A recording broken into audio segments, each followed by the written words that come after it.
기도드리옵나이다. 아멘. 예, 하나님의 말씀 출애굽기 20장 18절에서 21절입니다.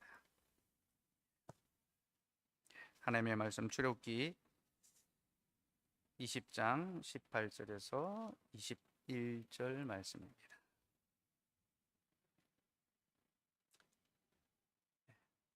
하나님께서 말씀하십니다. 하나님의 말씀을 들으십시오.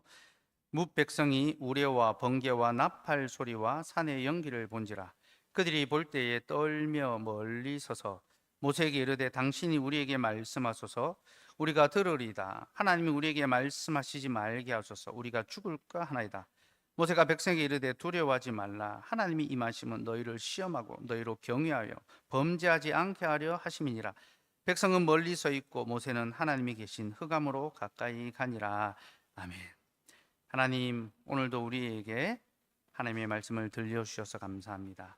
이제 이 말씀 풀어주시되 하나님의 말씀으로 풀어주시고 이 말씀 통하여 또 우리의 믿음이 자라날 수 있도록 은혜 다하여 주옵소서.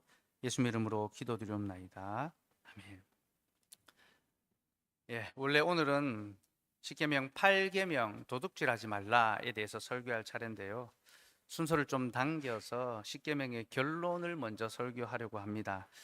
그 이유는 우리 시온이 때문인데요. 우리 시온이가 이제 자기가 대학교에 입학할 때 출애굽기 설교가 시작됐는데 아직도 출애굽을 다 못했고 심지어 아직 광야 생활도 못 들어갔다고 이제 저한테 아직 광야 생활도 못 들어갔다고. 근데 이제 내일 모레 이제 입대합니다. 그러니까 제가 입대하기 전에 그래도 십계명의 결론은 듣고 들어가야 되겠다. 도둑질하지 말라는 계명을 듣고 들어간 것도 참 필요하고 중요하지만 이 십계명의 전체 결론을 듣고 들어가는 게 군생활에 또 유익이 있지 않겠나 싶어서 조금 당겨서 순서를 좀 바꾸어서 이제 설교하려고 합니다. 오늘 설교 제목은 십계명의 결론, 계명을 통해 자라가는 신앙이며 설교 대지는 첫째, 왜 계명을 주셨는가? 둘째, 누가 계명을 지킬 수 있는가? 셋째, 어떻게 계명을 지킬 수 있는가? 이 세 가지 내용을 살펴보려 합니다. 첫째, 왜 계명을 주셨는가? 여러분, 하나님께서 이스라엘 백성들에게 십계명을 주셨는데요. 왜 십계명을 주셨을까요? 그 이유는 두 가지인데요. 첫째는 하나님을 알게 하기 위해서며 둘째는 하나님을 사랑하게 하기 위해서입니다. 그럼 십계명은 단순한 법이 아닙니다. 법은 그 나라가 어떤 나라인지를 가르쳐 주죠. 그죠? 하나님은 십계명을 통하여 자신이 어떤 분이신지 우리에게 알려주기를 원하십니다. 그래서 법을 안다는 것은요, 나라를 아는 것입니다. 통치의 체계를 아는 것입니다. 십계명을 안다는 것은 하나님이 누구신지 어떤 분이신지를 아는 것입니다. 그러면 십계명이 가르쳐주는 하나님은 어떤 분이십니까? 여러분, 십계명의 서문이 무엇입니까? 나는 너를 애굽 땅 종되었던 집에서 인도하여 낸 내 하나님 여호와니라. 여러분, 우리 하나님은요, 우리를 애굽 땅 종되었던 집에서 구원해 내신 우리 하나님이십니다. 또한 그분은 우리의 아버지가 되십니다. 내 하나님, 아버지와 아들의 관계를 보여줍니다. 그는 우리의 구원자시고 그는 우리의 아버지가 되십니다. 그러므로 여러분, 우리는 다른 어떤 신을 섬겨서는 안 되며 오직 하나님 한 분만을 섬겨야 합니다. 그가 우리의 구원자시고 우리의 아버지시니 우리가 누구를 섬기겠습니까? 하나님만을 섬겨야 하는 거죠. 그런데 하나님을 섬길 때 우리의 마음대로 섬기는 것이 아닙니다. 하나님께서는 하나님이 정하신 방법과 규례를 따라 자신을 섬기도록 명령하십니다. 그게 바로 십계명입니다. 그래서 우리는 십계명을 통하여 하나님이 누구시며 또한 우리가 그를 어떻게 섬겨야 하는지를 알게 되고, 이것은 우리가 하나님을 어떻게 사랑해야 되는가, 하나님을 사랑하는 것에 관한 교훈이 십계명 안에 담겨 있습니다. 요한 1서 5장 3절 말씀 우리 같이 한번 읽읍시다. 시작. 하나님을 사랑하는 것은 이것이니 우리가 그의 계명들을 지키는 것이라. 그의 계명들은 무거운 것이 아니로라. 여러분, 하나님을 사랑하는 것은 무엇이라고 합니까? 하나님 나 사랑합니다. 천천의 수양과 만만의 기름을 드립니다. 어떤 우리의 마음에 열정과 열심을 드리면 그게 사랑입니까? 아닙니다. 하나님을 사랑하는 것은요, 그의 계명을 지키는 것입니다. 하나님이 우리에게 계명을 주신 것은 우리가 하나님을 사랑할 수 있도록 사랑의 기회를 주신 겁니다. 그래서 십계명은 무거운 것이 아닙니다. 우리를 무겁게 하고 우리를 버겁게 하고 우리를 짓누르는 것이 아니라 도리어 하나님을 사랑할 수 있는 기회를 주시는 것이 바로 십계명입니다. 그래서 여러분, 우리는 십계명을요, 싫어하는 것이 아니라 사랑해야 합니다. 그리고 우리가 십계명을 사랑할 때 우리는 비로소 하나님을 사랑할 수 있습니다. 그래서 하나님은 사랑한다라고 하면서 십계명, 율법은 싫다라고 하면요, 하나님 싫다는 거예요. 우리 아이들이 엄마 아빠 사랑해요 좋아요 하다가 엄마가 원하는 거 안 주잖아요, 그죠? 사탕 안 주잖아요. 그럼 뭐랍니까? 엄마 싫어 아빠 싫어합니다. 하나님을 사랑한다 할 때 우리는 그 계명을 사랑하는 것이고, 그의 계명을 사랑할 때 우리는 하나님을 사랑할 수 있게 됩니다. 십계명은 하나님의 사랑의 척도와 기준이 됩니다. 근데 여러분, 우리 시대에는요, 십계명에 대한 일종의 거부감이 있습니다. 곧 이 십계명을 어떤 사랑의 계명으로 이해하는 것이 아니라 율법주의적이고 강압적이고 막 금지의 규례가 가득한 어떤 그런 무서운 계명으로 이해합니다. 그래서 사람들이 아니 교회에서는 십계명과 율법을 말하는 것보다 복음의 은혜에 대해서 더 많이 강조하고 말해야 된다, 그렇게 말하곤 합니다. 이런 사람들이 있습니다. 근데 여러분, 이런 주장은요, 율법과 복음에 대한 잘못된 이해에서 나온 것들입니다. 제가 늘 말씀드리지만 율법과 복음은 반대되는 개념이 아니라 보완되는, 서로 보완되는 개념입니다. 공의의 하나님과 사랑의 하나님이 같은 하나님에 대한 다른 측면의 설명이듯이 복음과 율법도 같은 하나님에 대한 다른 측면에서의 설명입니다. 그래서 우리는 이것을 반대적으로, 적대적으로 그렇게 이해해서는 안 됩니다. 물론 십계명이 무거운 계명인 것은 맞습니다. 그럼 십계명 안에는요, 여러 가지 금지가 있고요, 경고가 있고요, 심판이 있습니다. 두렵죠. 무서운 말씀이죠, 그죠? 그래서 이스라엘 백성들이 하나님께로부터 십계명을 받을 때 그들은 심히 두려워하며 떨었습니다. 여러분, 본문 18절, 19절 말씀 같이 읽읍시다. 시작. 뭇 백성이 우레와 번개와 나팔 소리와 산의 연기를 본지라 그들이 볼 때에 떨며 멀리 서서 모세에게 이르되 당신이 우리에게 말씀하소서 우리가 들으리이다. 하나님 우리에게 말씀하시지 말게 하소서 우리가 죽을까 하나이다. 하나님께서 우리와 번개와 나팔 소리와 캄캄한 연기를 통해서 십계명을 말씀하셨습니다. 그러니까 백성들이 와, 하나님 우리에게 직접 말씀하시다니, 십계명을 주시다니 기뻐하고 감사함으로 받는 것이 아니라 두려워 떨었습니다. 자신들이 죽게 될까 싶어서 두려워 겁내면서 제발 하나님이 직접 말씀하지 마시고 모세 당신이 우리에게 전해달라고 그렇게 부탁했습니다. 여러분, 이스라엘 백성들이 하나님의 계명을 받을 때 그들이 심히 두려워하고 떨었던 것은요, 거룩하신 하나님 앞에서는 모든 인생들, 곧 그의 계명 앞에서는 모든 인생들이 갖게 되는 공통의 두려움입니다. 여러분, 이 땅에 그 누구라도 감히 하나님 앞에 설 때, 하나님의 계명의 말씀 앞에 설 때 그는 자신을 당당히 드러낼 수 없습니다. 두려워하며 심히 떨 수밖에 없는 거죠. 여러분, 우리가 매주일마다 십계명의 그 계명을 하나씩 문답하며 회개하잖아요. 근데 여러분, 그냥 책 읽듯이 읽어서는 안 됩니다. 정말로 하나님의 계명 앞에 서서 우리의 죄와 비참으로 말미암아 두렵고 떨림으로 그 계명을 받아야 합니다. 그게 십계명의 무게입니다. 십계명은 사랑의 계명이지만 그 사랑은 무겁습니다. 우리의 하나님의 사랑은 무거워서 우리가 가볍게 함부로 대할 수 없습니다. 그러면 여러분, 하나님께서는 왜 우리에게 이렇게 두렵고 엄격한 계명을 주셨을까요? 왜 쉽게 그냥 서로 사랑해라라는, 예수님이 정리해 주신 것처럼 서로 사랑해라라는 한마디로 끝나지 않고 매우 두렵고 엄격한 말씀으로 손가락을 하나하나 꼽아가며 우리에게 계명의 말씀을 주셨을까요? 그 이유는요, 우리로 하여금 죄에 대한 두려움과 경각심을 갖게 하기 위해서입니다. 예. 우리 하이델베르크 요리문답 115문 같이 한번 문답하도록 하겠습니다. 예. 이 세상에서는 아무도 십계명을 완전히 지킬 수 없는데 하나님께서는 왜 그렇게 엄격히 십계명을 설교하게 하십니까? 첫째, 평생 동안 우리의 죄악된 본성을 더욱더 알게 되고 그리하여 그리스도 안에서 사죄와 의로움을 더욱더 간절히 추구하도록 하기 위함입니다.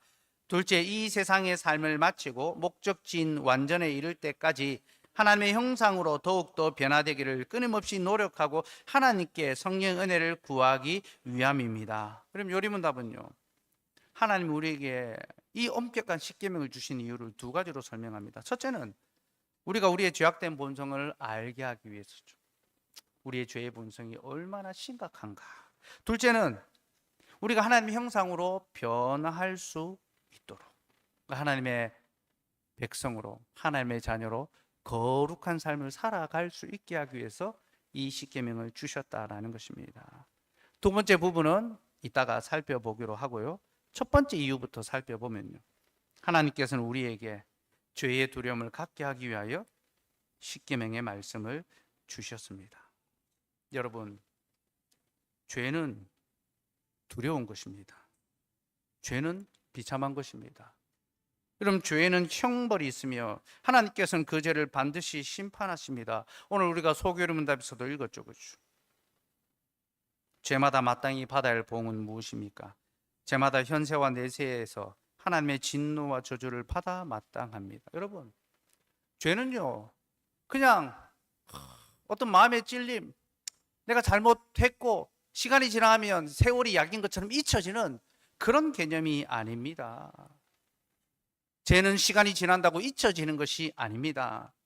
죄는 형벌이 있고 하나님께서는 우리의 죄에 대하여 반드시 심판하십니다. 이것은 두려운 것입니다. 이것은 무서운 것입니다. 그래서 우리는 죄에 대한 두려움과 경각심을 가져야 됩니다. 이 말은 죄를 가볍게 쉽게 대하지 않아야 한다는 거죠. 우리는 죄가 무엇인지 알고 그 죄를 멀리할 수 있도록 힘써야 합니다. 근데 여러분, 우리가 어디로부터 우리의 죄를 깨닫습니까? 우리 양심. 내가 죄를 지었더니 도둑이 제발 뻗고 못 잔다는 것처럼 내 마음이 불편하고 괴롭고 힘들다. 그럼 자기의 양심에서 죄를 깨닫습니까? 아닙니다. 우리의 양심은 화인 맞은 자들입니다. 우리의 양심은 감각이 없습니다. 우리의 양심은 죄를 탐하기에 더 발전, 더 열심을 내고 있습니다. 여러분, 우리의 죄를 발견하는 것은요, 우리의 양심이 아니라 하나님의 말씀 앞입니다. 그래서 루터 선생이 내 양심은 하나님의 말씀 앞에서 전율한다라고 했습니다. 자기의 이 의로움과 불의함을 판단하는 것은 오직 하나님의 말씀밖에 없다는 것입니다. 여러분, 우리는 하나님의 계명, 하나님의 말씀 앞에 설 때 우리의 죄를 깨닫게 됩니다. 요한일서 3장 4절 말씀 같이 읽읍시다. 시작. 죄를 짓는 자마다 불법을 행하나니 죄는 불법이라. 여러분, 성경이 죄를 무엇이라고 규정합니까? 불법이라고 규정합니다. 불법. 여러분, 불법이 무엇입니까? 여러분, 불법을 많이 행하지 않습니까? 불법이 무엇입니까? 내가 급하니까 신호등에 이제 초록불에서 이제 노란불이 되어 가는데 지나가는, 빨간불이 되는데도 급하게 막 지나가는 거죠. 그렇게 지나가다가 뒷차가 블랙박스로 찍어서 신고해서 벌금 나오고 내가 불법을 했구나 깨닫게 되죠. 그죠? 불법이라는 것은요, 단순한 나쁜 짓이 아닙니다. 법을 어기는 것이 불법입니다. 그러므로 죄는 하나님의 법을 어기는 것입니다. 근데 여러분, 여기는 한 가지 전제가 있습니다. 죄가 법을 어기는 것이라는 것은 죄가 있기 전에 법이 먼저 있었다는 것을 우리에게 보여줍니다. 여러분, 법을 어기는 것이 죄라는 것은 죄가 있기 전에 뭐가 먼저 있습니까? 법이 있다는 거죠. 그리고 그 법은 무엇을 위해 있습니까? 죄를 지으라고 있는 것이 아닙니다. 죄를 짓지 말라고 우리에게 경고하고 주의하기 위한, 하나님의 심판이 있으니 너희는 죄를 짓지 말라고 경고하기 위해서 법이 먼저 있습니다. 그래서 20절 말씀 읽읍시다. 시작. 모세가 백성에게 이르되 두려워하지 말라. 하나님이 임하시면 너희를 시험하고 너희로 경외하며 범죄하지 않게 하려 하심이니라. 십계명을 주니까 하나님 너무 두렵습니다. 우리가 이 계명을 어떻게 지킵니까? 법이 왜 이렇게 많습니까? 두려워하고 떨었습니다. 모세가 두려워하지 마라. 하나님이 법을 주신 것은 너희로 범죄하지 않게 하기 위해서 이 법을 주셨느니라. 여러분, 우리의 죄가 있기 전에 먼저 율법이 있었다는 것을 기억하십시다. 그리고 그 율법을 통하여 우리는 죄를 깨닫고 죄를 두려워하고 죄를 멀리할 수 있어야 합니다. 이것이 바로 우리에게 하나님이 율법을 주신 이유입니다. 곧 율법을 통해서 우리의 죄와 비참이 얼마나 크고 두려운 것인지를 깨달을 수 있도록 그 계명을 주신 거죠. 그러니 여러분, 우리는 이 율법을 결코 가볍게 여겨서는 안 됩니다. 하나님의 법을 가볍게 여기는 것은 자신의 영혼을 매우 위험한 상태로 몰아넣는 것입니다. 여러분, 교통법규를 가볍게 여기면 어떻게 됩니까? 스티커 날아오죠. 사고 나죠. 우리의 안전과 우리의 생명이 보장되지 않습니다. 하나님의 법을 가볍게 여기면요, 우리 영혼의 안전과 생명을 보장할 수가 없게 됩니다. 네, 여러분, 근래에 들어서 교회에서 점점 율법, 곧 죄에 대해서 말하는 것이 사라져만 가고 있습니다. 율법과 죄에 대해서 말하는 것이 말씀의 강단에서 점점 사라져 가고 있습니다. 왜 그렇습니까? 성도들이 싫어하기 때문이죠. 설교자들이 성도들이 듣고 싶어하는 말만 자꾸 해주려고 합니다. 성도들이 무슨 말을 듣고 싶어 합니까? 위로죠, 그죠? 근데 힘드니까 좀 위로해 주십시오. 공감이죠. 나 좀 이해해 주십시오. 나 이렇게 어려우니까 나한테 좀 공감해 주십시오. 공감 안 하면 너 티냐고 묻습니다, 그죠? 공감 안 해주면요, 나는 F에서 상처받았다 이야기합니다. 하여튼 이상하게 우리는요, 교회를 심리, 어떤 마음의 위로를 구하는 그런 곳으로 바꾸어 버렸습니다. 여러분, 교회와의 상담센터는 다릅니다. 상담센터는 위로하고 공감하는 곳이지만요, 교회는요, 교정하고 고치는 곳입니다. 죄를 이기게 하는 곳입니다. 교회는 하나님의 말씀에 그 법을 가르쳐야 하고 그 법으로 우리의 죄와 그 비참에 대해서 경고하고 책망해야 합니다. 그리고 죄에 대해서 이것은 부족함의 문제가 아니라 불법의 문제라고 이야기해야 됩니다. 여러분, 오늘날 우리 사회가 또 교회가 죄를 대하는 태도가 어떻습니까? 죄는 잘 살고 싶은데 바르게 살지 못한 어떤 부족함이야, 연약함 때문이야.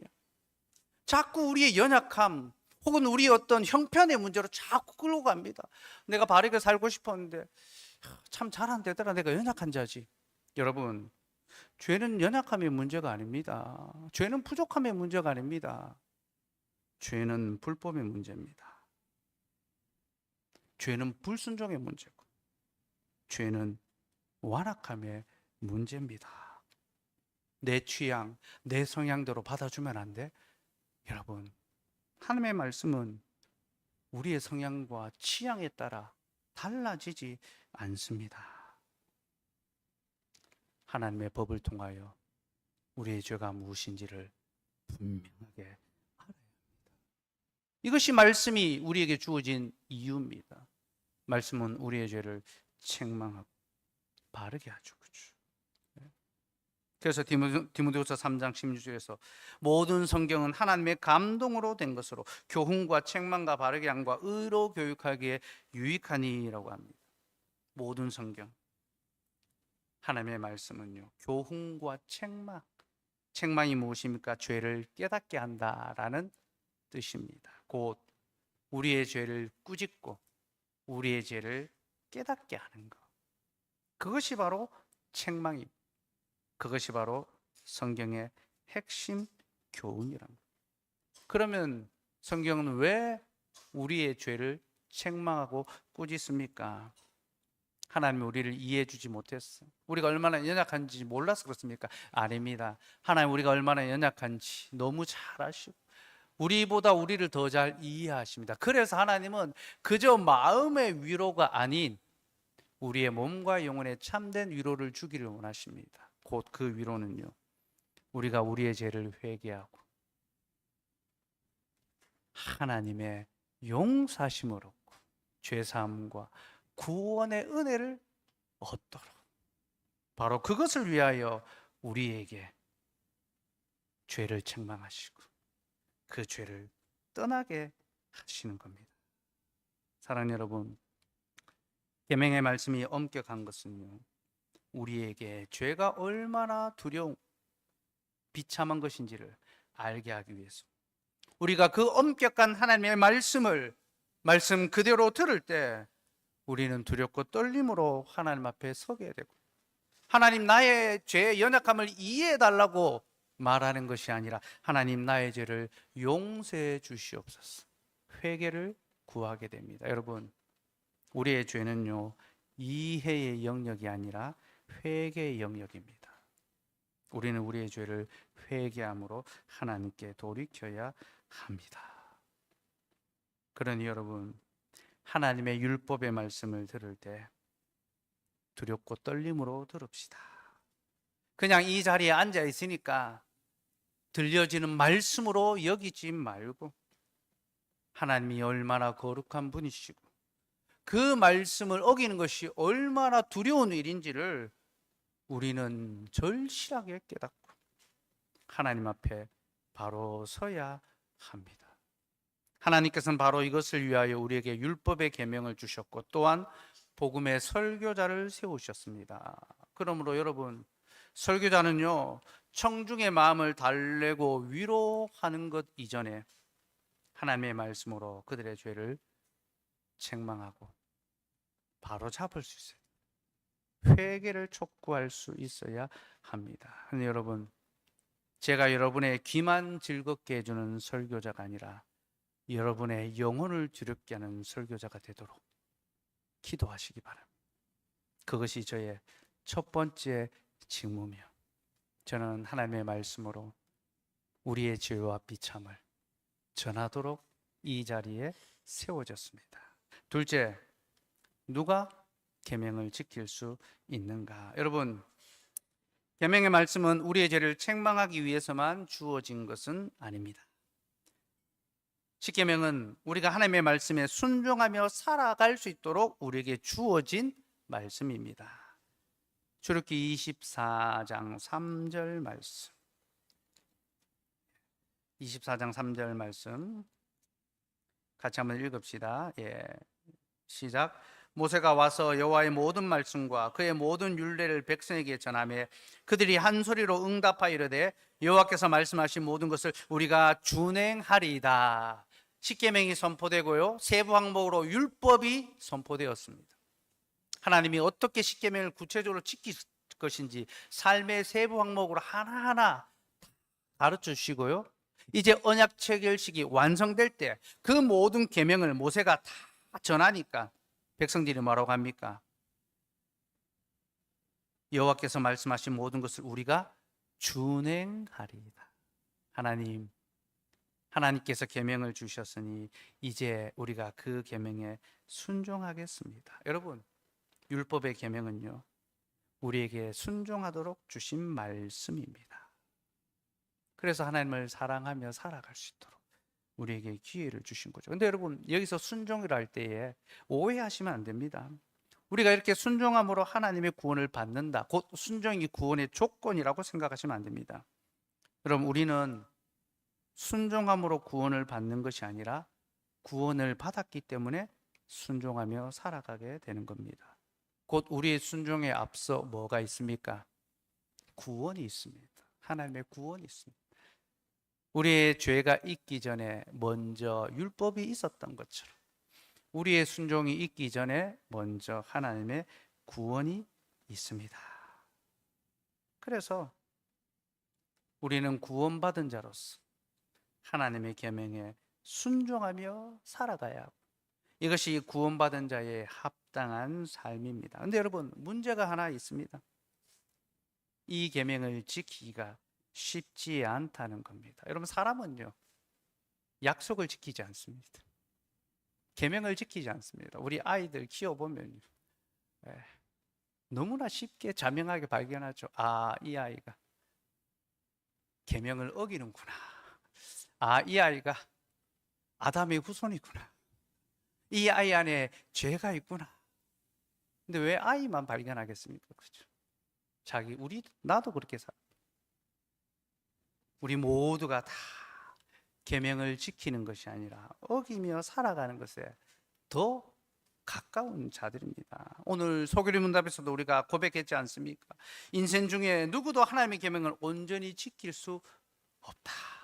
아무도 그 계명을 지킬 수 없다라고 고백했습니다. 그럼 하이델베르크 요리문답에서는요, 좀 더 자세히 가장 거룩한 사람이라도, 인생 중에 가장 거룩한 사람이라도 하나님의 계명을 다 지킬 수 없다라고 말합니다. 곧 이 땅에 그 누구라도, 노아든 요셉이든 욥이든 다니엘이든 그 누구라 하더라도 하나님의 계명을 온전히 다 지키고 순종할 수 없다라는 겁니다. 우리는 그런 모습을 다윗의 삶에서 아주 적나라하게 발견하게 됩니다. 열왕기상 15장 5절 말씀 같이 읽읍시다. 시작. 이는 다윗이 햇사람 우리아의 일 외에는 평생에 여호와 보시기에 정직하게 행하고 자기에게 명령하신 모든 일을 어기지 아니하였습니다. 그럼 하나님께서 다윗의 일생을 어떻게 평가하십니까? 햇사람 우리아의 일 외에는 평생에 여호와 보시기에 정직하게 행하고 자기에게 명령하신 모든 일을 어기지 아니하였다. 이 말은 인생 중에 가장 거룩한 사람 중에 하나가 다윗이라는 겁니다. 그는 하나님의 율법을 즐거워하며 그 율법을 주야로 묵상했던 자입니다. 근데 여러분, 하나님께서는 그를 한 줄로 평가하시면서 그 역시 하나님의 계명 앞에 비참한 죄인이라는 사실을 우리에게 가르쳐 줍니다. 곧 햇사람 우리아의 일 외에는 다윗이 햇사람 우리아의 아내를 빼앗았지요. 그가 이 일에 하나님 앞에 죄인이라는 것입니다. 그는 간음한 자였습니다. 남의 아내를 빼앗았습니다. 그는 살인한 자였습니다. 자기의 충성스러운 신하를 죽였습니다. 여러분, 이걸요, 우리 시대의 어떤 시각으로 해석하면 큰 교회 담임 목사님, 자기 교회의 부교육자, 충성하는 부교육자의 아내를 빼앗았습니다. 그리고 그 부교육자를 쫓아내는 거죠. 다윗이 그렇게 했습니다. 살인했습니다. 그는 도둑질했습니다. 그는 거짓 증언했습니다. 그는 이웃의 것을 탐냈습니다. 여러분, 그는 하나님의 말씀 앞에 철저하게 실패한 자, 범죄한 자입니다.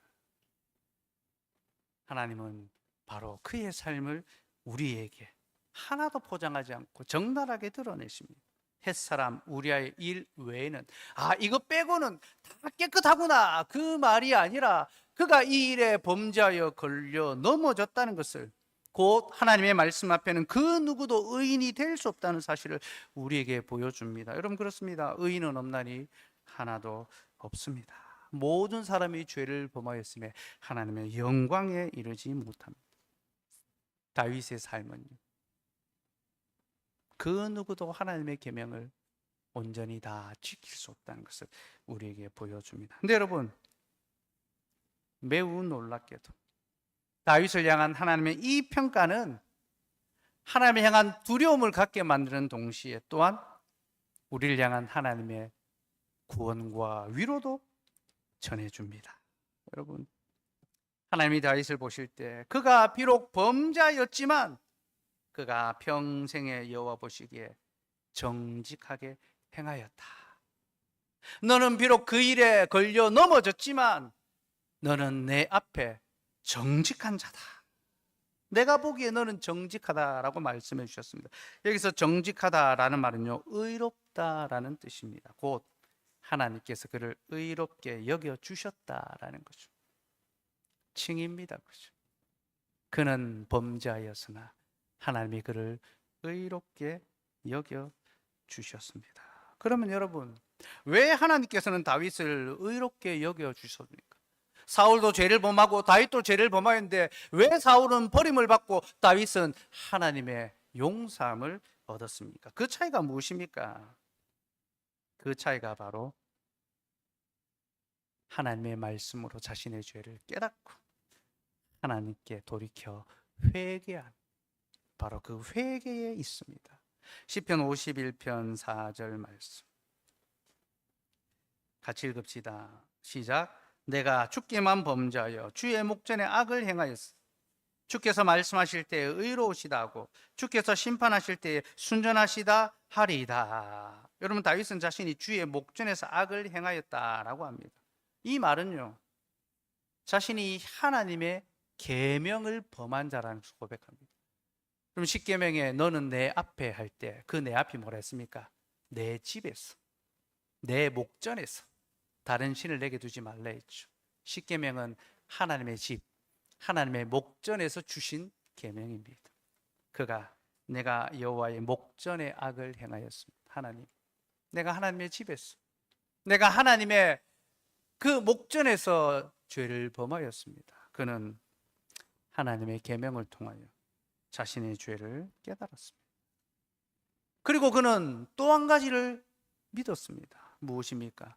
자신이 하나님의 말씀에 범죄하였으니 오직 하나님의 말씀만이 자신을 의롭게 할 수 있다는 그 사실을 믿었습니다. 이것이 바로 양심의 가책과 말씀의 찔림의 결정적인 차이입니다. 양심의 가책은 부끄러운 마음을 갖습니다. 미안한 마음을 갖습니다.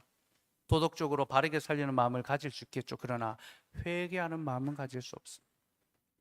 하나님의 말씀만이 우리를 회개하여 하나님께로 돌이키게 합니다. 곧 주의 말씀이 나의 죄를 책망하였으니 주의 말씀만이 나의 죄를 용서할 주심을 내가 믿나이다. 여러분, 우리는 율법을 통하여 두 가지를 믿어야 됩니다. 첫째, 우리가 죄인이라는 사실을 믿어야 됩니다. 그리고 둘째, 하나님께서 그 말씀으로 우리의 죄를 용서해 주신다, 의롭게 해 주신다, 그 사실도 믿어야 합니다. 다윗은 자신의 불의함과 하나님의 칭의를 믿었습니다. 그리고 그의 믿음을 보시고 하나님은 그의 삶 전체를 의롭게 받아 주셨습니다. 사랑하는 여러분, 우리는 다 하나님의 말씀을 어긴 죄인들입니다. 여기 주의 말씀을 다 지키고 순종한 자가 누가 있습니까? 아무도 없습니다.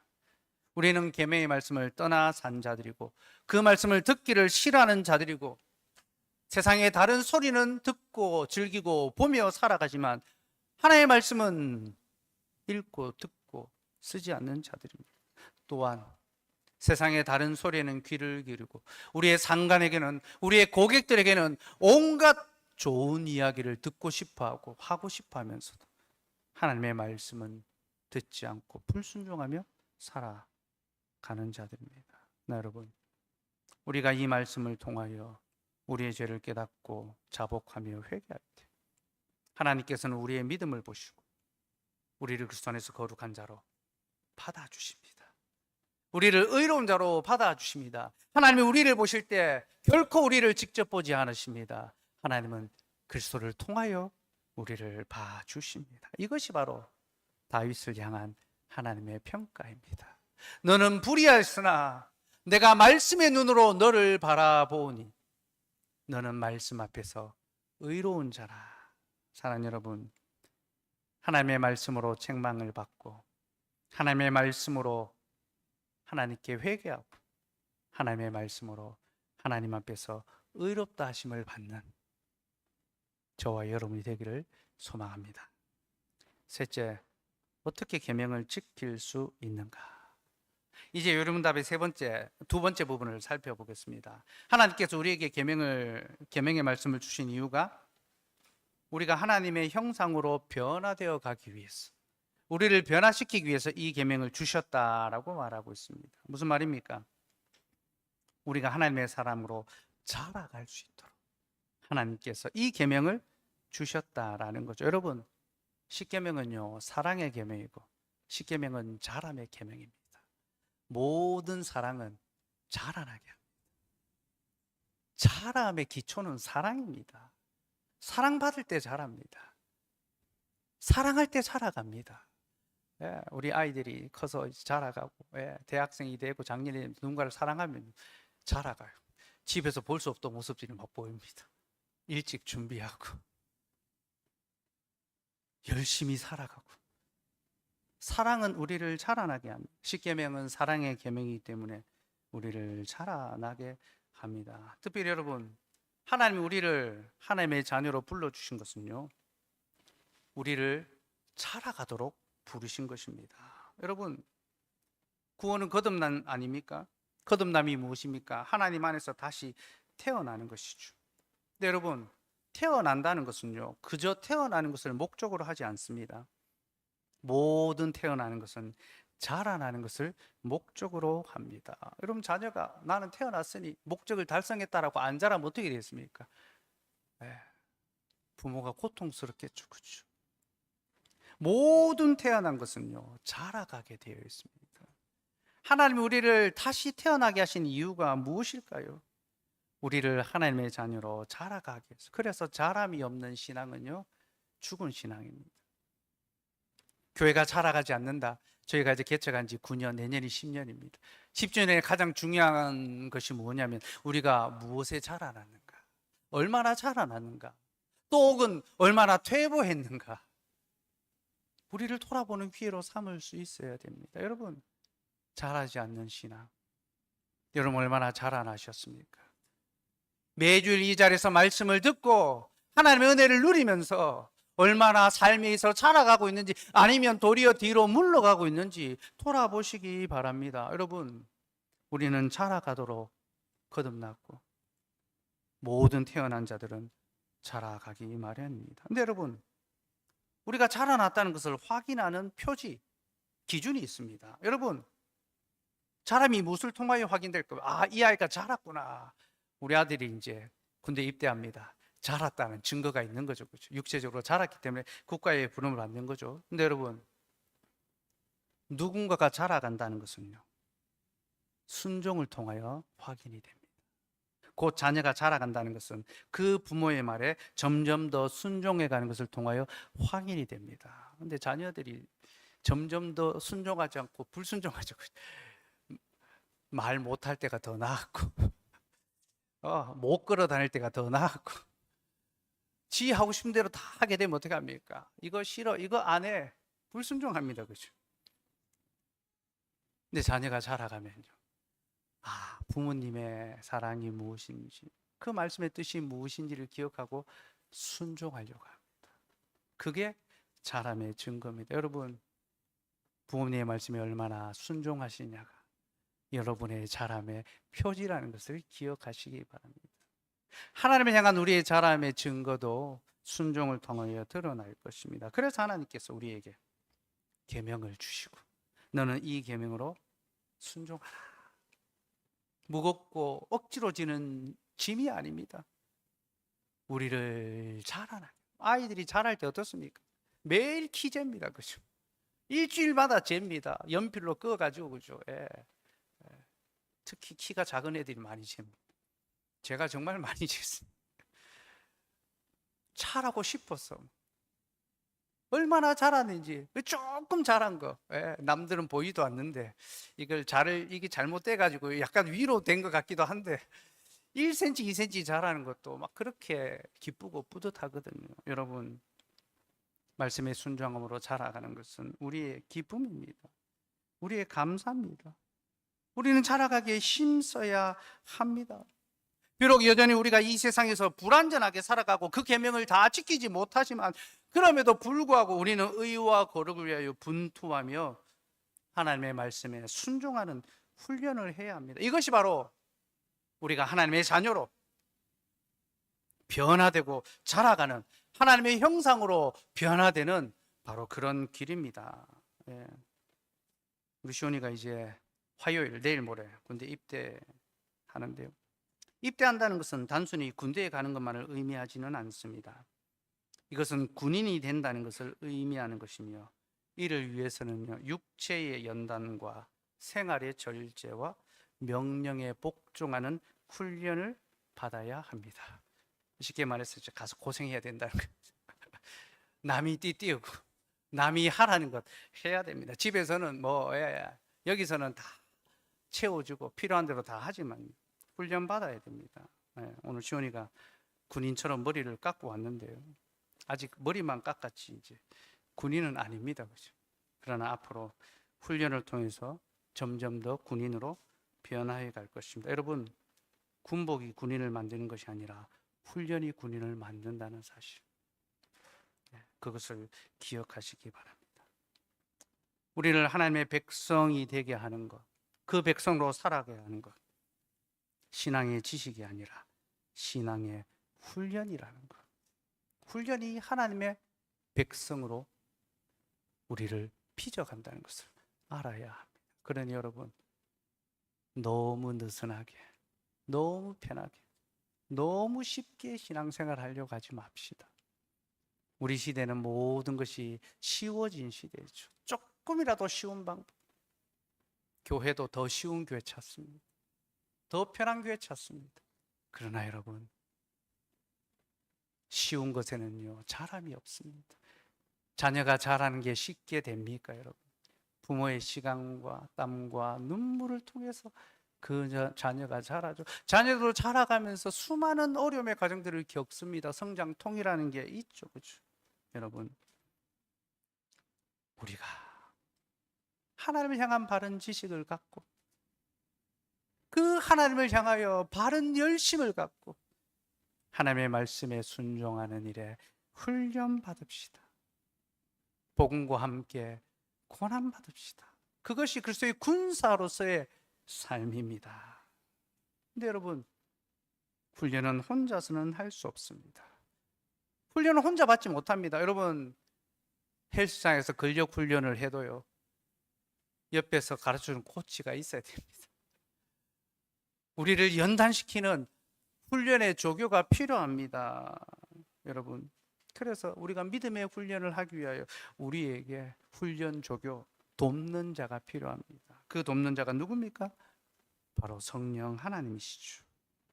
성령 하나님께서는 우리가 육신으로는 할 수 없는 것을 능히 행할 수 있게 해 주십니다. 로마서 8장 3절에서 4절 말씀 봅시다. 로마서 8장